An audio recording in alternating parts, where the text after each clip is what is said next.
صدیق اکبر کو حضور صلی اللہ علیہ وسلم کی وجہ سے، حضرت عمر رضی اللہ تعالیٰ عنہ کو جو مقام ملا حضور صلی اللہ علیہ وسلم کی وجہ سے، حضرت عثمان غنی رضی اللہ تعالیٰ عنہ کو جو مقام ملا حضور صلی اللہ علیہ وسلم کی وجہ سے، حضرت علی رضی اللہ تعالیٰ عنہ کو جو مقام ملا حضور صلی اللہ علیہ وسلم کی وجہ سے،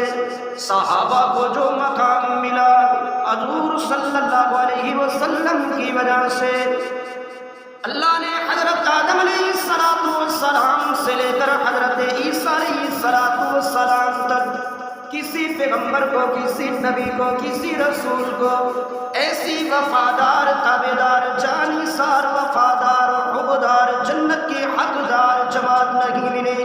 جو حضور صلی اللہ علیہ وسلم